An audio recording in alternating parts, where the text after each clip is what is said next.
on Channel 5. This is the 10 o'clock news with Deborah Norville. Coming out revealing secret negotiation between the Nazis and the Zionists in 1933, which allowed German Jews and their assets to go to Palestine. Rich Samuels joins us tonight with the story of the controversy behind the book and the author's struggle to write it. Rich? Deborah, with the rise of Adolf Hitler to power in the spring of 1933, the Jews of the world were faced with a dilemma. They could raise a cry of protest, a cry few would heed, or they could make a deal with Hitler, a deal that would bring a step closer their dream of an independent Jewish state. The choice they made was difficult and agonizing. This new book describes that choice. The book is called The Transfer Agreement.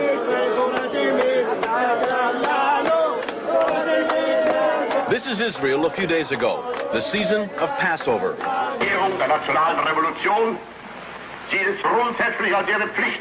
And this is Germany 51 years ago, the blossoming of Adolf Hitler's springtime.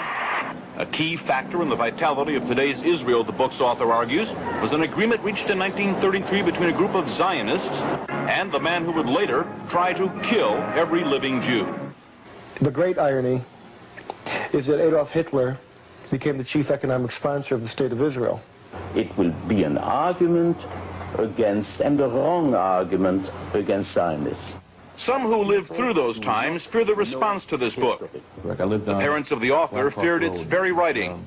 When your son came to you and said he was going to write this book, what were your feelings about his undertaking? I told him he's not my son anymore. Why did you say that? I told him I'm going to sit shitty. As though he were dead? That's right. I told him I don't like it. Because as being a Jew, I didn't want something to uncover on my own people. I was buried in a grave with only 7 people. I was 7 times captured. Edwin Black's parents are Holocaust survivors. For what? My parents never talked much about the Holocaust. Edwin Black, to fill the void left by the silence of his parents, has written this book, a dense, detailed chronicle of the early months of 1933. January 30th, 1933. Hitler becomes Germany's interim chancellor. The Third Reich has begun.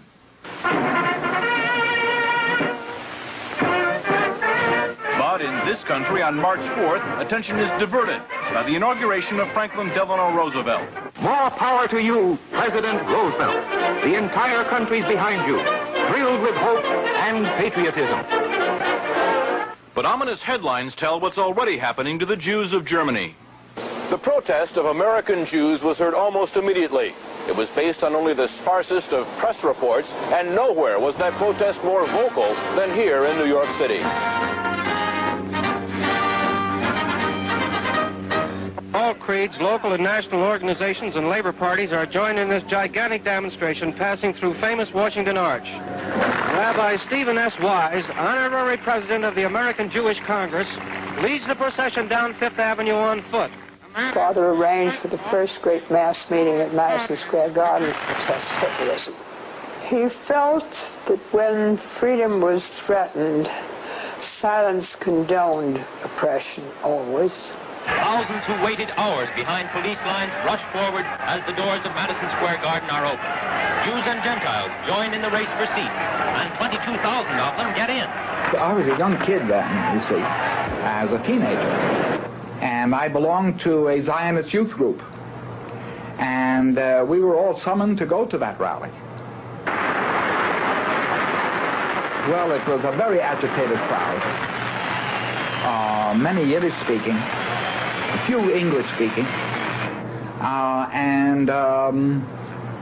Rabbi Wise mounted an appeal to the Jewish people to do something to save Jewish honor. Most of the important, well-established Jews were very angry at him, said this was sensationalism, and that if anything happened to the Jews in Germany, the blood of the Jews would be on his head.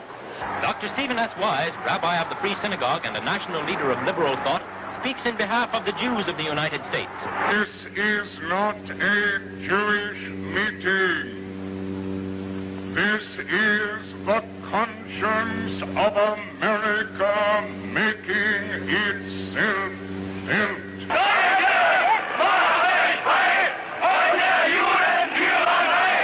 The conscience of Nazi Germany made itself felt 5 days later. Across the Reich, Hitler's troops shut down Jewish-owned businesses for 24 hours. Within days, American Jews marched calling for the boycott of all German exports. Jews throughout Europe echoed that call, so did Jews everywhere. But a group of Zionists at the same time was quietly negotiating an agreement with the Nazis to allow the immigration of German Jews and the transfer of their assets to Palestine. That deal, reported in August 1933, was the transfer agreement. Palestine, sparsely settled by Jews at the time, was radically changed as a result. I lived in Palestine from 1933 to 1936, and we saw every week transports of German Jews coming to settle in Palestine. Many new professions were introduced by them into the country, and they played a leading role in making Palestine then a more advanced and progressive country. Israel is really what it is because of the foundation laid by the Eastern European group, and then the lift toward an educated and well-organized government that came with the immigration of the German Jewish group. German Jewish settlement of Palestine was, for a time, official Nazi policy. These photos of Jewish life in Palestine, along with a lengthy text, appeared in 1934 in the Berlin paper Der Angriff. The publisher, Hitler's propaganda minister, Joseph Goebbels. A Nazi Visits Palestine was the title of the multi-part series. A medal was struck by Goebbels in commemoration. On one side, the swastika. On the other, the Star of David. Hitler demanded one concession for the transfer agreement, that the call for a boycott of the Reich, raised by Jews here and elsewhere, be rejected by the Zionists. The Zionists made that concession. And so, while Nazis were marching in Germany, and while Jews were marching here, diplomacy was running a more important story. In the Mediterranean, where the dream of a nation-state for Jewish people came a step closer to reality. The story in this book some will find hard to accept. I still feel the hurt, but after I read it, I said, I'm all with you. Go ahead and write it. Because everything was exactly what happened, and that's the truth, and you cannot deny it. And the truth must prevail. And I'm not worried by the people who will find the book in bad taste, the smart people, the intelligent people, the people who went through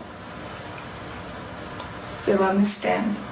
The author is torn between two profound feelings, that he has to be for a Jewish state, and that the silence which his parents have kept, well, he has to retaliate against that silence, and he takes it out on others. It was a quest. It took me around the world. Financially, it depleted me. Emotionally, it drained me. And as far as my being a Jewish person and understanding my Jewish identity and my relationship to Israel and the Holocaust, it has fulfilled me. It has given me identity. That he tries to exorcise his own demons by creating ghosts to visit the nights of others is really a very personal drama. And my only hope is that he will not damage the people, the state, and the brethren and sisters whom he proclaims to cherish. Did you find what you wanted to know? Yes, I know what happened, and I know why. The transfer agreement will be available shortly. Macmillan is the publisher. Deborah? Thanks, Rich. Really interesting.